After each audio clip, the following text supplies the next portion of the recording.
Hello, I'm Ollie and this is Criminally, where I talk about crime, pulp, horror, that kind of thing. Today, manga. It's my weekly manga video.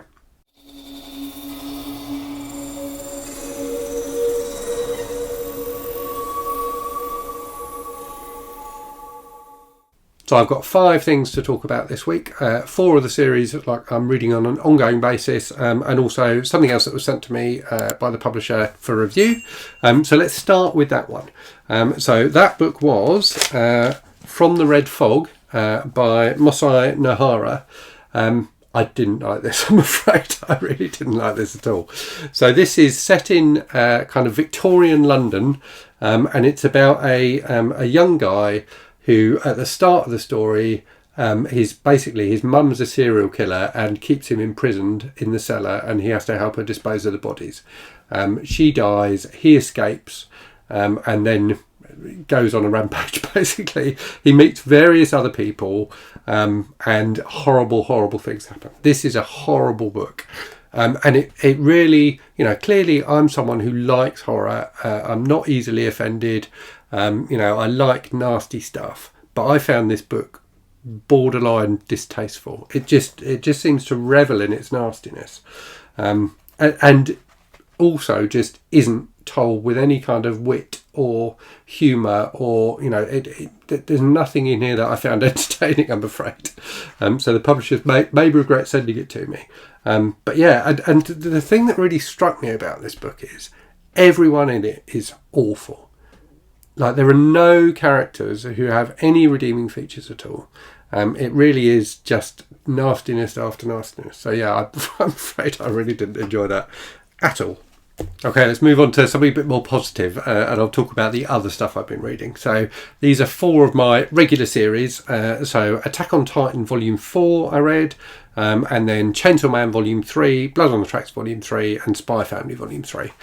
So let's start with Attack on Titan. So this is just such a great series. It's so engaging, and so dramatic and grand in its scope. I'm really enjoying it. And what I'm going to start doing, I've decided, with these videos, I don't think there's a way I can talk interestingly about the manga I'm going to talk about without getting a little bit spoilery. So I am going to start including chapters in the video, so you can skip forward. If you're reading a series and you're behind where I am, you can skip forward to avoid any potential spoilers. So yeah, look out for the chapters in the video, and skip forward appropriately if you need to. So Attack on Titan 4 has got a lot of stuff with Eren in Titan form, which I just find fascinating. And I think it's really interesting that they introduced that concept so early on in the series as well. It feels almost like something you'd introduce like halfway through a long-running series, because it's a big twist, but it's really effective. And I'm enjoying Eren trying to control the huge Titan. So yeah, I'm still really enjoying that series. And I love the kind of backstory stuff as well. There's real kind of emotion built in there, and you really do care about the characters. So yeah, fantastically enjoyable. Moving on then, completely different, Spy Family Volume 3. So this continues to be hugely entertaining. This volume has the volleyball. There's a volleyball game in here. Is it volleyball or dodgeball? Oh no, dodgeball game at the school with the little girl against the bully, and it's just so fantastically well done. It's so gripping. I love kind of sports stories and things like that played out in broader stories. It was really engaging, and I thoroughly enjoyed it. The thing that struck me though, that's a bit weird about Spy Family, that I'm kind of starting to realise, and I think I'd thought about this in previous weeks and forgot to mention it, is the whole thing with the secret police. So the country that they live in feels like a really horrible and oppressive place, and that's not really ever talked about that much. It's just kind of a background thing. So the fact that the brother, the assassin, I can never remember character names, but the assassin's brother is, works for the secret police, and there's all this stuff in here where he's trying to get information out of her and trying to figure out if she knows that her like proxy or fake husband is Twilight. And that there's a wonderfully comic scene where he and one of his counterparts are like in disguise, questioning her and trying to trick her into giving away secrets, and make it sound like they're going to take her to the secret police headquarters. and like torture her or something like that. And it's it's really entertainingly done in the context of the comic. But it's incredibly dark as well, isn't it? It's really nasty. But somehow they managed to balance those two halves in a way that it never overwhelms it. But it did strike me as strange that they definitely live in quite a depressive police state. So anyway, continuing to really, really enjoy this. And I love some of the little extras you get in here as well. So like this bit at the back where they talk about how she does her hair.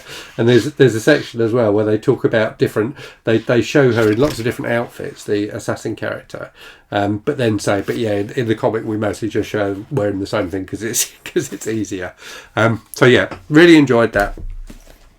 Chainsaw Man Volume 3, it continues to be very entertaining, very silly, very gross. So this one has the bit where Denji, who's just desperate for any sort of attention from any female character, they're all drinking, and one of the women agrees to kiss him and then throws up in his mouth, which was just absolutely foul, but very, very entertaining. And then you've also got them fighting the big monster in the kind of cursed hotel place, with a massive twist at the end where a major character dies. So I wasn't expecting that at all. Really interested to see where this goes next, and I'm continuing to really, really enjoy it. And I meant to say, so I didn't realise that maybe I'm an idiot. So there's a Viz Comics app. So these are both published by Viz Comics as part of their Shonen Jump line. There's a Shonen Jump app which I've now discovered, which is like cheap. So the app is free. You can read like the new instalments as they come out for free, but you can also read all of the back issues for a subscription fee, which is seems really reasonable. It's like £3 or £4 a month. So I've got a few more physical copies of these to get through, but I think when I've finished them, I'm going to try the app and see what it's like. I'm not convinced I'll enjoy reading on my iPad, which is what I have to read on, as much as I enjoy reading the physical books. Obviously, Attack on Titan I'm reading on my Kindle Scribe, which is fine because it's a really nice big e-ink screen, and it's very pleasant to read on. I still slightly prefer reading manga on paper copies, but actually reading on the Scribe is fine. I'm not convinced I'm going to enjoy reading on my iPad as much, but we shall see. If I do, then I'll just switch to using the app to continue reading these two. And then last, and in my opinion best, Blood on the Tracks Volume 3. This was just insanely good. I really do think this is a fantastic series. So in this edition, or this volume, Seiichi is basically struck dumb for most of it. He can't speak. He can't bring himself to vocalise because he's so appalled by the things that are going on and the things his mum has done. And there's just this horrifically, emotionally gut-wrenching sequence in here where she is threatening to kill herself and then threatening to kill him, and it's just awful. So awful, but so moving as well, both from his perspective, but also to an extent from her perspective, because you realise that she's clearly very, very disturbed. You don't know why, but she's clearly going through some horrific stuff herself, which is, causing her to do awful things, which, clearly I don't condone, but, she's clearly a very damaged individual as well. And it's just so moving at times. And I do think the artwork in this is just incredible. Things like this, like the penmanship is great, but also you get wonderful sequences where it's really like watching a movie, where you get repeated images and things like that. I just think it's fantastically well done. So yeah, continuing to really, really enjoy this. So I hope you found that interesting. Let me know if you're reading any of these series and what you think of them. Let me know as well if you use the Shonen Jump app and how you find it. And also let me know what you think about my new slightly spoilery approach to doing these videos. It feels to me like the right way to do them, but I'm conscious that you guys are my audience, so you let me know. But anyway, thanks very much for watching. Hope you're safe and well out there. Hope you're reading good stuff, and I'll speak to you again very soon. Cheerio.